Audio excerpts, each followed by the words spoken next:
Hello guys, അപ്പോൾ ഇന്ന് ഞങ്ങൾ ശിവാനിയുടെ 3ാമത്തെ ബർത്ത്ഡേ ആണ്. അപ്പോൾ ഞങ്ങൾ അവളുടെ വീട്ടിൽ പോയിട്ടുണ്ടായിരുന്നു. അപ്പോൾ ഞാൻ അവളെ നോക്കിപ്പോയപ്പോൾ അവൾ റൂമിലൊരു മൂലയ്ക്ക് പാവം പോലെ ഇരിക്കുന്നുണ്ടായിരുന്നു. പക്ഷെ കാണുന്ന പോലെ ഒന്നുമല്ല, ഭയങ്കര ചട്ടമ്പിയാണ്.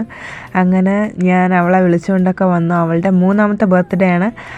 അപ്പോൾ അവളുടെ പത്മതീർത്ഥത്തെ അവളുടെ പുതിയ വീട്ടിലുള്ള അവളുടെ ഫസ്റ്റ് ബർത്ത്ഡേയും കൂടിയാണ്. അപ്പോൾ ഞാൻ അവളുടെ അടുത്ത് പറഞ്ഞു ഹായ് എന്നൊന്ന് പറയാൻ.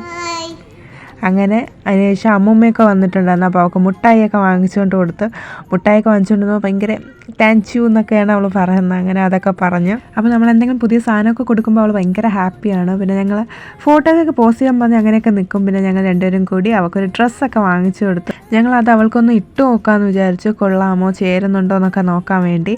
അങ്ങനെ ഞങ്ങൾ അവൾക്ക് ഇട്ട് കൊടുത്തു. അപ്പോൾ നല്ല ഡ്രസ്സായിരുന്നു, ഞങ്ങൾക്ക് നല്ല ഇഷ്ടപ്പെട്ടു. അവൾക്ക് എപ്പോഴും ഇടുന്ന ഡ്രസ്സിനേക്കാളും കുറച്ചും കൂടി വെറൈറ്റി ആയിട്ട് തോന്നി, നല്ല ചേരുന്നുണ്ടായിരുന്നു. പിന്നെ അവളുടെ പ്രിയപ്പെട്ട മാമിയാണ് എൻ്റെ അനിയത്തി. അവളെ മാത്രം മാമിന്ന് വിളിക്കും, എന്നെ മിന്നു എന്ന് തന്നെയാണ് വിളിക്കുന്നത്. അപ്പോൾ അവൾ താഴെ ഇറക്കി നിർത്തിയിട്ടൊന്നും അവൾ നിൽക്കുന്നില്ല, അവളെ എടുക്കാൻ വേണ്ടി പറഞ്ഞു. അപ്പോൾ ഞങ്ങൾ അവളെ നിർബന്ധിച്ച് താഴെ ഇറക്കിക്കൊണ്ടാണ് ഇങ്ങനെയൊക്കെ നടക്കുന്നത് കാണിക്കുന്നത്. അപ്പോൾ ഫോട്ടോ എടുക്കുന്നത് പറഞ്ഞപ്പോൾ നല്ല സ്മൈലൊക്കെ കാണിച്ചുകൊണ്ടൊക്കെ നിൽക്കുകയായിരുന്നു. പിന്നെ ബർത്ത്ഡേ ആയതുകൊണ്ട് അവൾ എനിക്കൊരു മുട്ടായി തന്നു. എനിക്ക് തരുന്നത് ഇഷ്ടമല്ല, എങ്കിലും പോലും അവൾ തന്നു. പിന്നെ അത് കഴിഞ്ഞിട്ട് നോക്കിയപ്പോൾ ചേട്ടൻ്റെ മോളൊരു ജിമ്മിൻ്റെ സെറ്റപ്പൊക്കെ റെഡിയാക്കി വെച്ചു. അപ്പോൾ അത് കണ്ടപ്പോൾ ഒരു കൗതുകം തോന്നി, ഇതെങ്ങനെയാണ് ചെയ്യുന്നതെന്ന് ഞാൻ ചോദിച്ച് ചേട്ടൻ്റെ അടുത്ത് നിന്ന് ചോദിച്ചിട്ട് അങ്ങനെ ചെയ്ത് നോക്കി. പക്ഷേ മുടിഞ്ഞ വെയിറ്റ് ഇട്ട് എനിക്ക് തന്നു.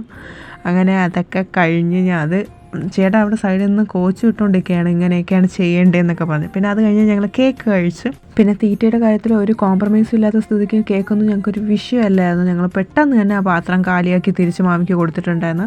അത് കഴിഞ്ഞ് അടുത്ത സ്റ്റെപ്പായിട്ട് ഞങ്ങൾ കുറച്ച് റൈസും ചിക്കൻ കറിയൊക്കെ കഴിച്ച് നല്ല ടേസ്റ്റ് ഉണ്ടായിരുന്നു. അതൊക്കെ കഴിഞ്ഞിട്ട് പിന്നെ ഞങ്ങൾ കുറച്ച് നേരം ഇരുന്നിട്ട് രാത്രി ഒരു 9:30-10 മണിയൊക്കെ കഴിഞ്ഞപ്പോൾ ഞങ്ങൾ അവിടെ നിന്ന് ഇറങ്ങി.